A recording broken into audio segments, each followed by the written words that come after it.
Ano po bang ibig sabihin ng pagiging prisoners of sin? Pag-usapan po natin 'yan sa devotion natin na ito.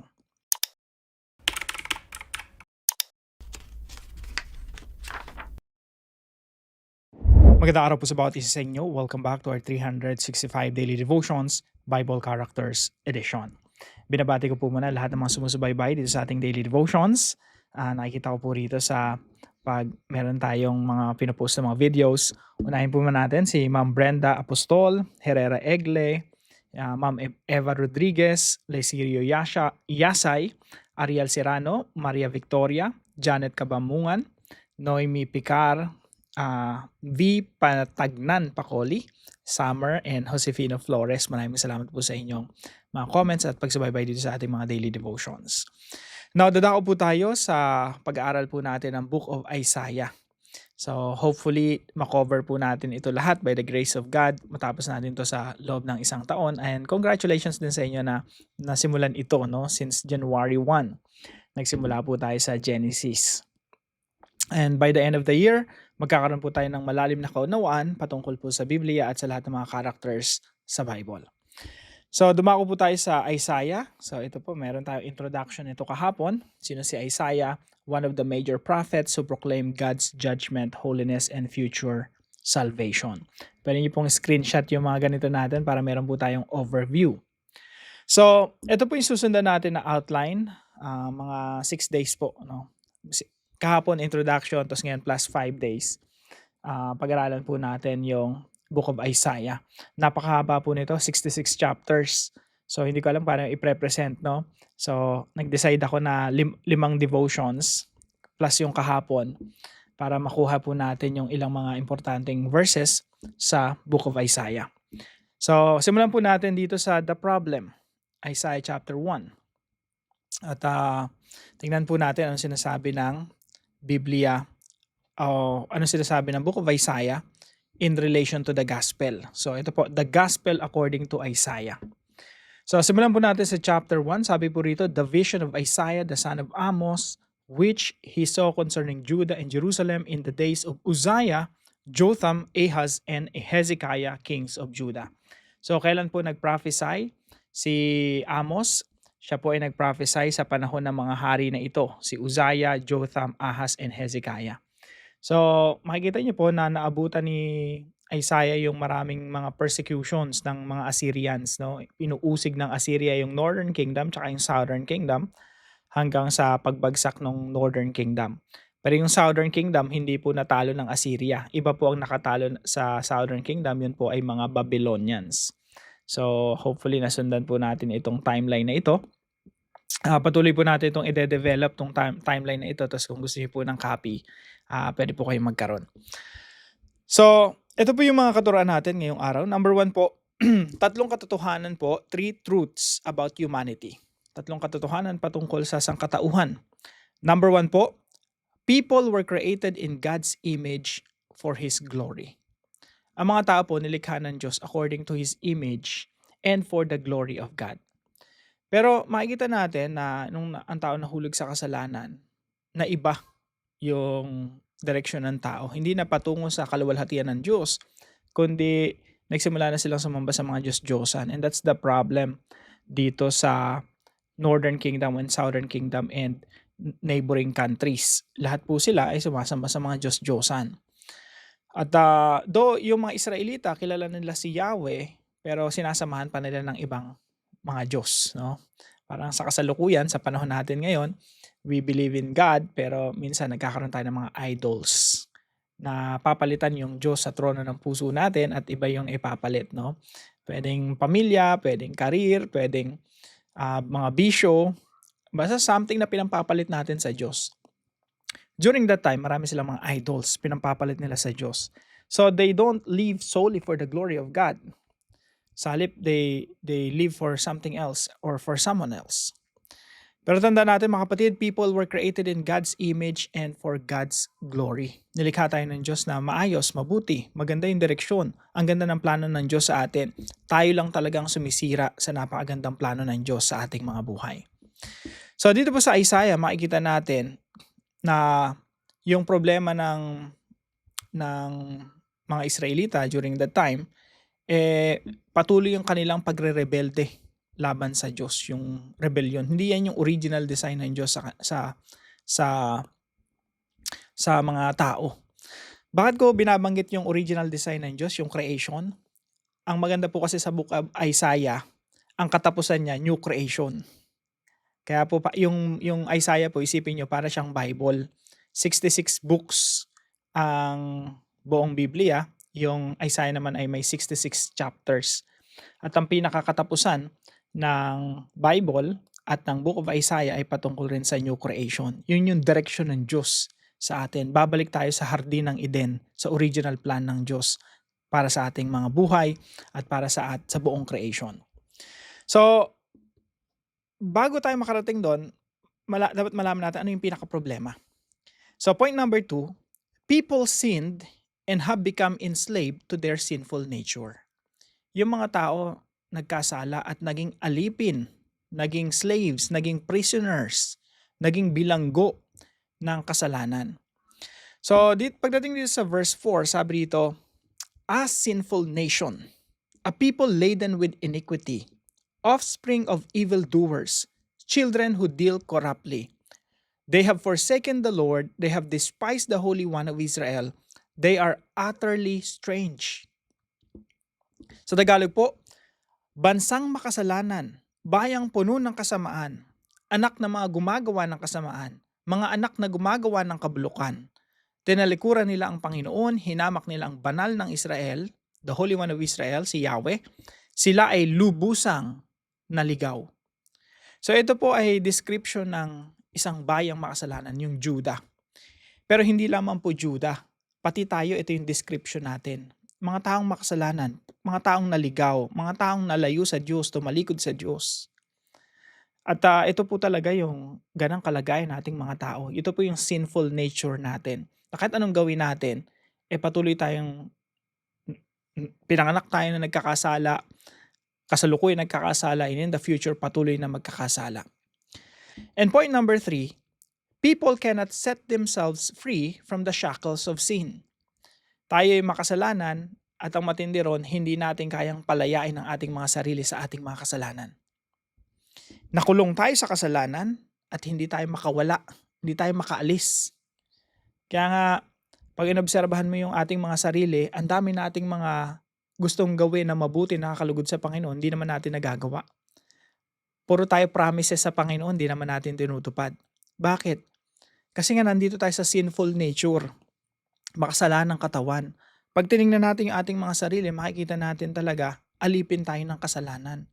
Pero salamat sa Diyos, merong good news.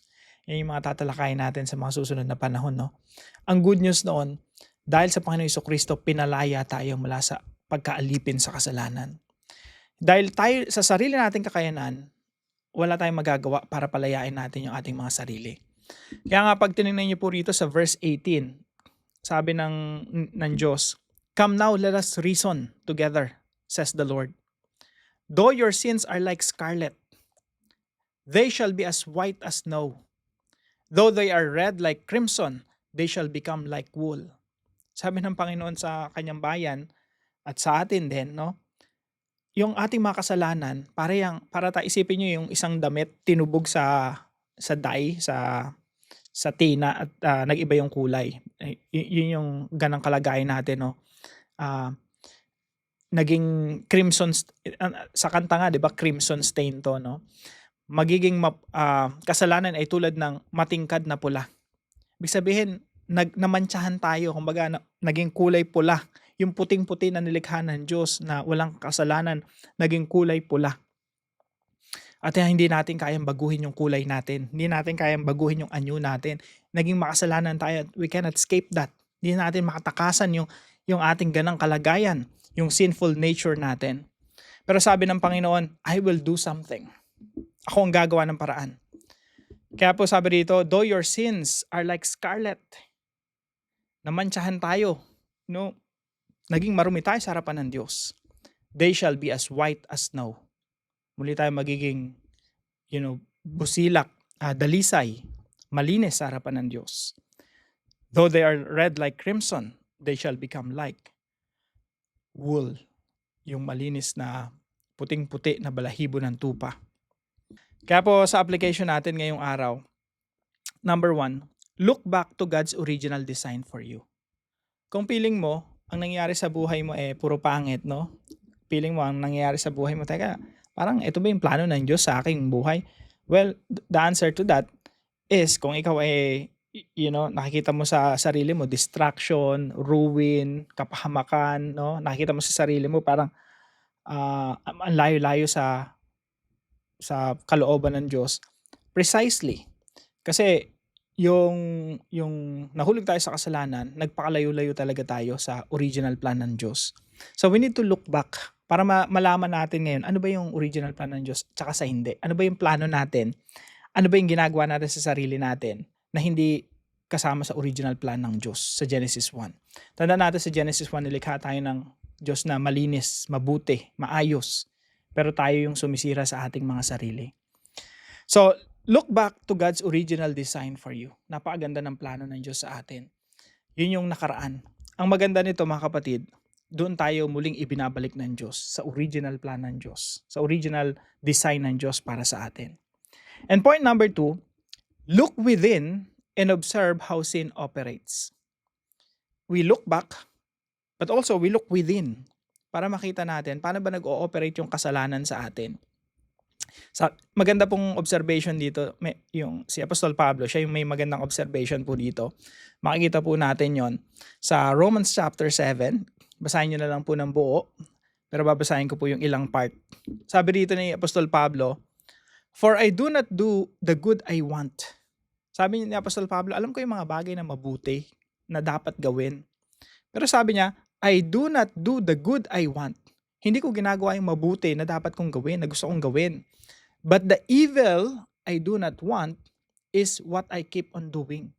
Pero yung masama na ayaw kong gawin, kasi nga nasa akin yung Santong Espiritu, nakakilala na ako sa Panginoon, pero may mga masama tayong ayaw gawin pero ginagawa natin. That's how sin operates. Ganun nag-ooperate yung kasalanan sa atin. Now, if I do what I do not want, it is no longer I who do it, but sin that dwells within me. Tapos bandang huli, sabi rito, wretched man that I am, who will deliver me from this body of death? Sa Tagalog po, basahin ko po sa Tagalog, verse 24. Ako ay taong abang-aba, kaawa-awa akong tao. Sino ang makapagligtas sa akin sa katawang ito na gumagawa ng patungong kamatayan? Pero sabi sa verse 25, nagpapasalamat ako sa Diyos sa pamamagitan ni Jesucristo na ating Panginoon. Why? Because in Jesus Christ, there is freedom. Sa Panginoong Jesucristo, meron pong kalayaan. So point number 3 natin, look up to the cross and find freedom in Christ. Yes, we look back to dun sa original design ng Diyos sa Genesis 1. We look back, nakita natin nagkasala yung tao. Pero we'll also look back to the cross at makikita natin may ginawa ang Diyos in the past to set us free from the bondage of sin. Sabi po sa John 8:36, so if the Son sets you free, you will be free indeed. Kapag tayo na sumpungan natin ng Panginoong Jesucristo, tayo po ay mapapalaya sa kasalanan. Sabi nga sa Isaiah, basahin natin Isaiah chapter 1 verse 18. Though your sins are like scarlet, they shall be as white as snow. Hindi tayo ang maglilinis sa ating mga sarili. Hindi tayo ang magpapaputi sa ating mga sarili. Ang Panginoon, kayang gawin yun. Siya ang gagawa nun. At ang Panginoong Jesucristo ang magpapalaya sa atin mula sa ating mga kasalanan. We just have to look up to the cross and find freedom in Christ. Dahil ang Panginoon magpapalaya sa atin mula sa ating mga kasalanan. Sa Panginoong Jesucristo may bagong simula. Sa Panginoong Jesucristo meron tayong bagong identity. In Jesus Christ, we are new creation. His new creation. Mga bagong nilalang. So para po sa ating discussion, why can't humans set themselves free from sin? Why does the Bible teach that true freedom from sin is found only in Christ? At pag-usapan din po natin sa dive deeper, who is Jesus in the book of Isaiah? So who is Jesus in the book of Isaiah? Part 1 of 5. Tayo po yung manalangin. Heavenly Father, thank you for creating me in your image. Thank you for giving my life purpose, and value. Help me to look back and remember your original design for me. May your original plan happen to my life. Give me the humility to look within and honestly recognize the power of sin still at work in my heart. Lead me to daily repentance and dependence on your grace. Most of all, help me to look up to the cross where Jesus secured my forgiveness and true freedom. In Jesus' name, Amen and Amen. Maraming salamat po sa bawat isa sa inyo na sumusubaybay po dito sa ating daily devotions. Kung meron po kayo natutunan, ipalam nyo lang po sa comment section right below this video. And please don't forget to share this devotion to your family and friends. See you po tomorrow, 5 a.m. dito po sa ating daily devotions.